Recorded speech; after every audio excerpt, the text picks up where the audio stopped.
all over. I just want to I want to thank Ned Lamont for coming all the way up to the Pomfret. It's not common that we see a lot of the gubernatorial candidates from both sides of the house. I know most of you, but I probably should have introduced myself as Pat Boyd, the state rep for the 50th district up here.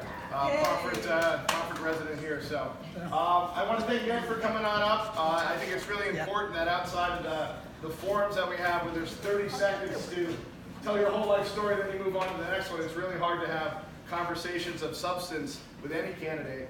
And you know, this year I've learned the hard way that the budget and our financial situation in the state is the driving issue that's going to be on our plates for the next probably 15 years conservatively until our unfunded pension liabilities get under control. And that bears more than a 30-second piece, and everybody's got their angle on it. So I just wanted to, I see Maureen's here, Ken, some of our first selectmen, some candidates for next time around, but I just want to give it a warm Pomfret welcome to Ned Lamont. Thank you. You picked a tough first year to join the legislature. Head hair. We're going to make it easier for you going forward. Hey, I am so happy to be back. I haven't been here in over 3 days. But I love it. You're getting old. I will. But it's the most beautiful part of the state, and I am delighted to be here. And like as Pat said, you know, we were there with May Flexer. We did the candidate forum the other day, and Ned, we have a severe budget crisis. How do you solve it in 90 seconds? So we just thought this would be a better way so we can actually spend a little bit of time with each other, get to know each other a bit, and really have a chance to talk about issues just one-on-one or as a group, whatever you want to do. But I'll just give you a couple of thoughts. We do have a budget crisis in the state of Connecticut. It's been a long time coming, and it's going to take some time to work through. And we're going to work through it in a collaborative way with Republicans and Democrats and labor and business. You're going to have a governor who's going to do it now, do it up front, and make sure we get it behind us so we can start investing and not borrowing from the future. But I want to leave you a little more positive message as well, that this is still one of the most extraordinary states in the country. And we have so many advantages. You know, advantage number one of the great, educated, best trained workforces in the world. And we're getting a little older, so we really need to upgrade our education system and VOTEC and community colleges and work for our small business and make sure we're training people for the 21st century jobs, so that all of our major manufacturers and the small business to feed them know that they have good Connecticut folks ready to go and ready to do the job. We also we're blessed with one of the great strategic locations. I mean, we are the gateway to New England. We are the gateway to the Mid-Atlantic states. We're the gateway to, you know, a good third of the American economy. And we have a transportation system that's in a rut right now. And we're going to change that. We're going to find a new way to raise the revenues in a more reliable and predictable way so we can have long-term investments in our transportation so that we really are the gateway to these major markets. I talk to the business guys a fair amount. You know, they're not looking for a handout. They're not looking for a giveaway. What they want is us to do our job, us being the state of Connecticut. One, fix the budget in a serious way so we can plan 2 years out, 4 years out, so we know what the budget's going to be. If it's a little bit of taxes, we're going to do something on the pension, we're going to have to make some changes, so be it. Do it so we can plan out 4 or 5 years. Number two, they say, invest in education. Number three, they say, invest in transportation. If we take care of our business, they're ready to hire again. And we're in a pretty good place right now as a state, just because we do have thousands of jobs that are now opening up, mainly in advanced manufacturing. And it's terrible that in advanced manufacturing we have those jobs that are going begging. It's terrible that an electric boat right now, you know, right across the border in Rhode Island, you're not too far away, community college is free. Right across the border in Rhode Island, they are training people for the jobs that Electric Boat is hiring for. We got to make sure that we are doing that. We are training those folks. We make it affordable for them so that Electric Boat knows that we can do those jobs right here in Connecticut. I'll tell you that from the race point of view, I really need your help. I need your help because I've been telling a few people what's sort of worrying us as Democrats right now. It's an open field, 4 or 5 candidates get through into a primary. It's a hot day in August. And when you have that many candidates, you have no idea what could happen. And you being here means an awful lot to me. It shows that, a number of things. One, that we have support across the state. And anything you can do, if you give us $10, whatever it is, it shows up that in the quiet corner, Lamont campaign and a voice for change and making the big changes we got to do in the state of Connecticut has legs. And that is so important. But the main message I got to leave everybody with, and then I'd love to take questions, just go from table to table, is just get this pall of pessimism off the state. I mean, what Connecticut needs is a champion. Somebody that not only believes in the state, but can make you believe in the state. Make sure that it's not just small business, but our young people know that they can come back here. And it's going to be a place of opportunity, a place where they can get the education they need for the jobs. Tell those guys down in Fairfield County, I see them all the time, I'm the only Democrat down there. They just make me feel that way. And every time some guy's going to Delray, Florida, I'm out of here. You guys can't get your act together up in Hartford. Well, I had a little go-around with the mayor of Delray the other day, I said, I'm not going to Delray. It's the most boring place on earth. And that's what they call it, Delray. He came back and tweeted, 80% of our senior citizens love the Hardys in Delray or something. It didn't seem very compelling to me. So that's my job, is to convince people that this state, give you a sense of vision, where we're going to go, how we get around the corner, how we rebuild our transportation system, and make it a place where we all want to stay, believe, and go. And I got to give a shout out to my friend Bill Christie, wherever he is, hiding back there. Bill is a great friend of mine for many years. Pancakes guy. And he said, I don't know whether you're going to have 10 people or 80 people. I'm ready for it. We can do the pancakes. So thanks, Billy. Hey, with that, I'm happy to take some questions. You just go around. Yes? Thinking about millennials and keeping our children in Connecticut. So my husband and I have 2 daughters, one of whom we have lost to Washington, D.C. And, part of it is because of who she is and the work that she does. But part of it is, it's Washington, D.C., there's transportation, there's a vibrant city. So how do we have vibrant cities and transportation across the state? I mean, Eastern Connecticut, fast track? We're long. How do we get that too? And then how do we build some of our cities so they actually are walkable, have the services that young people want? What's the vision? All right, so young folks like an urban environment. It's easier to recruit. GE didn't leave because of taxes. GE left because they said we're having a hard time recruiting people to a suburban campus in Fairfield, Connecticut. And they also complain like heck about the transportation system. So we're going to have high-speed, more regular rail going right here, to London, New Haven, Waterbury, New Haven, Hartford, New Haven to New York. So we are well interconnected. So the young people know they're no more than an hour away from places they want to be.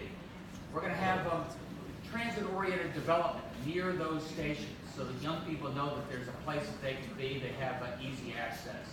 And make sure that towns like this, look, I'm going to be a champion of the cities, but not at the expense of our small towns. Because this is a state that, first, we're a small state, we're all in this together. As I mentioned at the forum the other day, we're half the size of Brooklyn. So we're going to make it really careful that towns like this survive. One of the things I would do is really upgrade the IT in towns like this. I would say, Putnam, we have free Wi-Fi on Main Street, so that you have all the same capabilities there as you do in downtown Brooklyn. So that young person, or once they get married and they have some kids, they want to change, and they love the most beautiful part of the state, they can still do all the business here that they can downtown. And that they have easy access to our major cities, so they go down there on a Saturday night. I can't do it all in a year, I can't do it all in 3 years, but you got to show people this is where we're going over the next 5 or 10 years so we can get there. What else? Yes, thank you. Seems like gun control is kind of like a suppressed topic around here. I think there was one question about it at the governor's forum. I don't know if there was in Philadelphia. Especially up here in the Pike Corner, so many people are gun owners and you have so many rights and so forth. It seems like it's hard to even talk about it. But I wonder what your thoughts are on moving forward toward a more rational sense of Well, this is the how to state deal with this. where Sandy Hook is like yesterday. Right. This is a state where it's sort of interesting. I mean, Waterbury, which used to be our most distressed city, is really on the rebound. They got a AA rating, and one of the things they got is a police athletic league. And with that, the police are working with local young people on an everyday basis. You know, the teachers in Waterbury each donate 1 or 2% of their paycheck to the police athletic league. So when that kid, that knucklehead who at the age of 17 is caught doing something stupid, it's a cop who says, you couldn't field second base, and here you are again. Meanwhile, in a place like Hartford, you have gun violence is going through the roof. So, and in a place like here, where folks are law-abiding citizens, many of them have guns, so you got to figure out what is the right balance there. You know, for me, the right balance is Connecticut is always going to be a leader when it comes to a rational, common sense gun control, because that is, you know, the history of our state. And we're not going to do it to take away anybody's rights, but we're going to be a leader there, so that a guy like Chris Murphy, when he's down in Washington, D.C., says, look at what a difference we're making here in Connecticut, now I want to do that around the rest of the country. Thank you for that overwhelming applause.